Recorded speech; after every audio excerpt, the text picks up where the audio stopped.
Hello everyone, Anthrid Stormrider here with another episode of The Bloody Point, this one in the category of hack and slash. Today I've decided to take a look at the various mobs in the game and discover what category or classification they are in terms of omnivore, carnivore, and herbivore, what damage type they do, and what leather type they drop.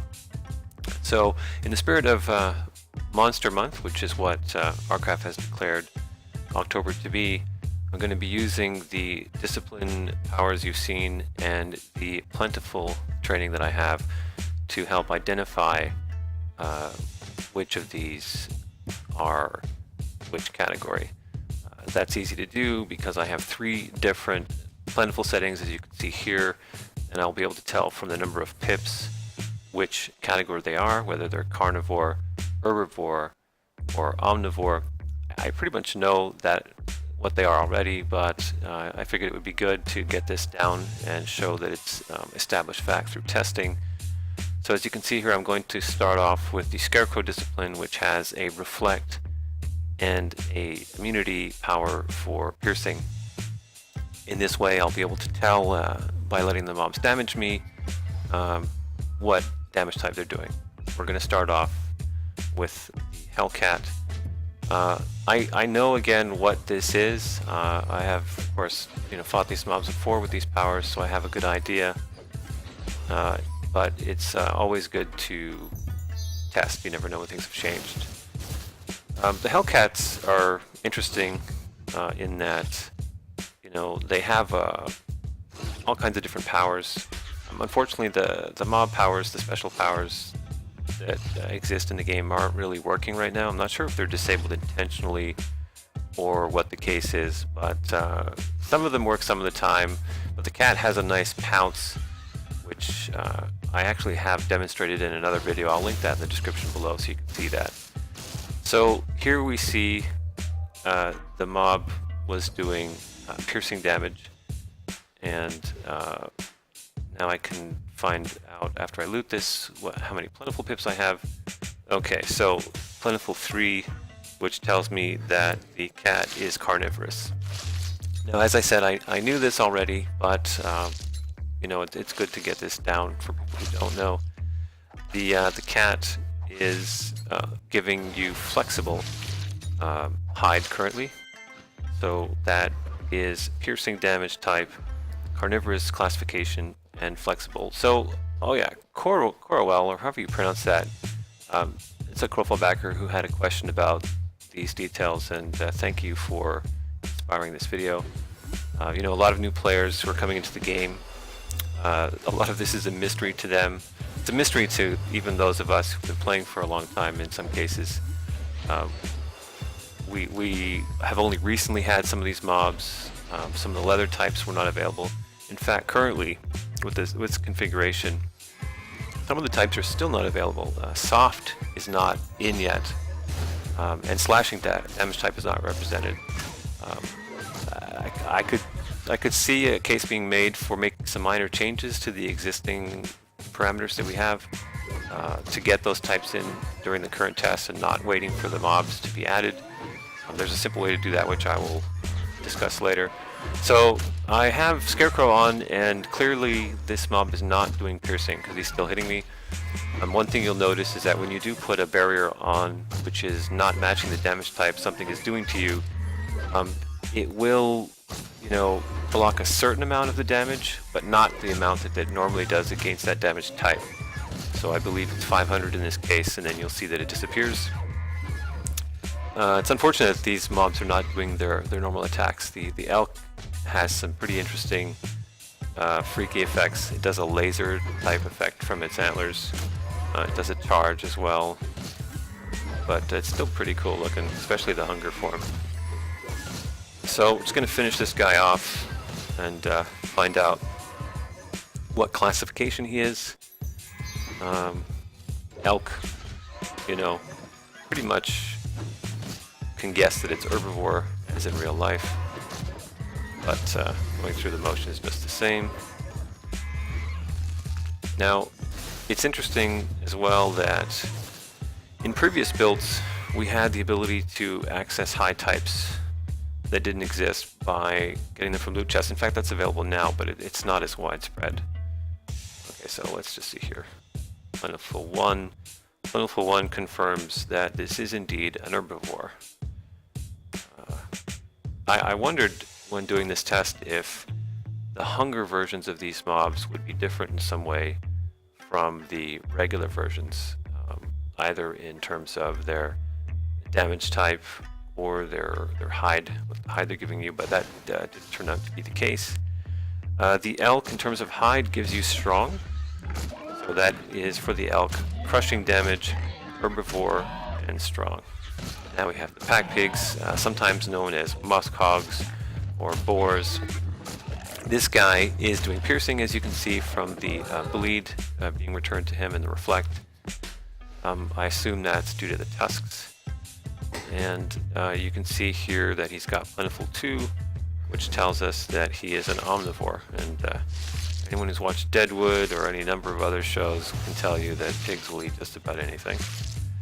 So for the pack pig, muskog, or boar, just to summarize, that is piercing damage type, omnivore classification, and these guys skin for tough hide. Next up, we have the spiders. These guys are pretty damn cool. Spiders are interesting in that they used to skin for chitin, which was kind of, the equivalent of leather. They stopped doing that at some point. I don't exactly remember when. At least I think they did. Currently now, they're going to give you a hide. That was probably for simplicity's sake. I'm not sure what the logic there was, but I don't think anyone's going to be too upset if they get hide or leather from a spider as opposed to chitin or exoskeleton, as you would expect. These guys are, as you can tell here, they are reflecting and being damaged or bled by the piercing power from Scarecrow. So these guys are piercing. It's, again, too bad they're not doing their regular powers, because the spiders have all kinds of tricks up their sleeves. They shoot webs, they spit at you, they jump at you. There's different variants. That's another thing I should mention.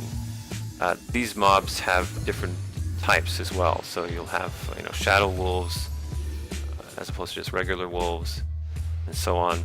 So Plentiful 3 on the spider, that tells us that the spider is carnivore, and as we mentioned, they were doing piercing. To summarize, spiders are piercing damage type, carnivore classification, and these guys skin for durable hide. Durable is used in some useful property creation. That's the thing some players don't know, I guess, is that the types of hide that you get can be combined, and they pass on certain modifiers to the things you make from that hide. Things like, attack power, support power, so on and so on. So here we're going to take another crack at the elk. I'm switching over to Mudman, which will allow me to test for the crushing damage type.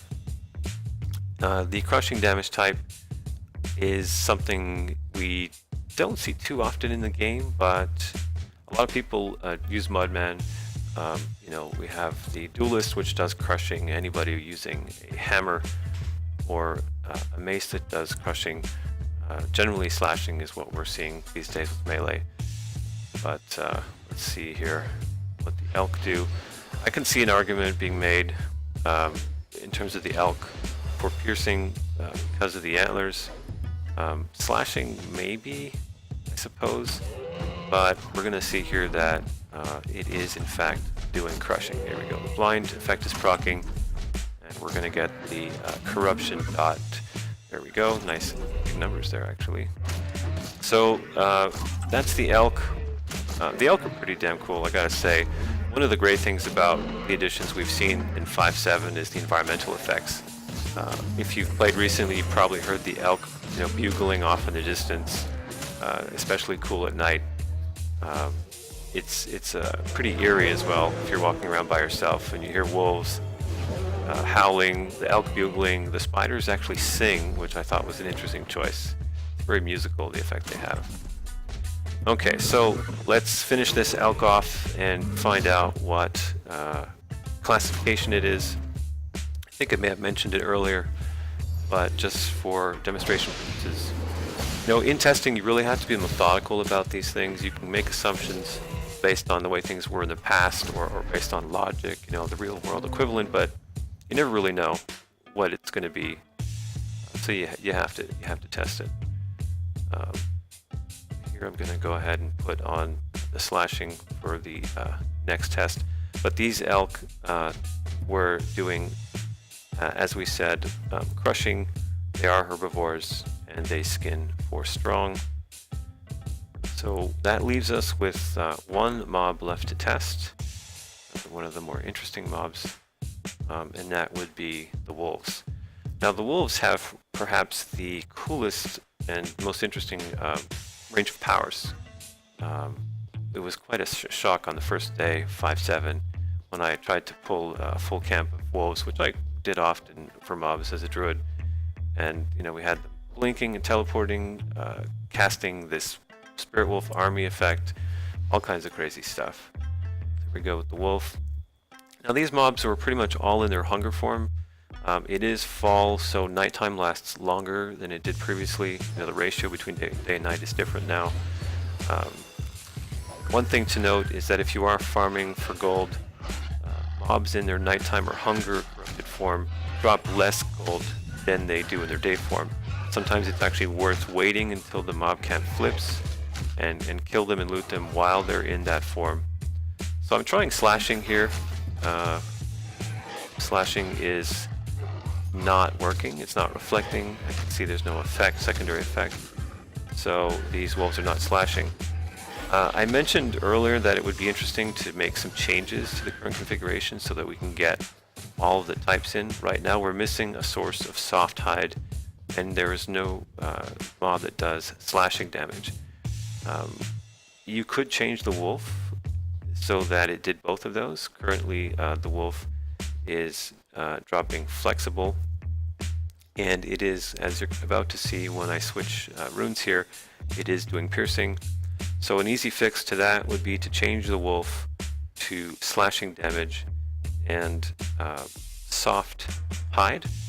You have the 2 flexibles currently are the cat and the wolf. I can see either of those being replaced to be soft. It would make a bit of sense perhaps to go wolf on that, because the cat is typically seen as a very flexible animal. Certainly wolves are flexible as well, but just to get the soft in there, I would go ahead and change that. And then change the damage type from piercing, which it's currently doing, as you're about to see, to slashing. You don't have to have every damage type represented in the world. It's not as important as having all the hide types in there, but it does make it so that when you're not switching runes as easily, and if you happen to have equipped one of the immunities or reflects from the discipline rune, then you're making a choice. As it stands now, you don't have to worry if you're mob focused or farming about slashing, because nobody does it. So here we go. See the piercing reflect confirms that. I'm gonna let this guy bleed to death here. There we go. As we mentioned earlier, with the plentiful verification, which I'm not going to show here, this guy was again mob classification carnivore, damage type piercing, and hide type flexible. I'll put a link to an infographic in the description below with all of this information in a graphical form for people to reference. Thank you once again for watching. Hope you enjoyed it, and that's the Bloody Point.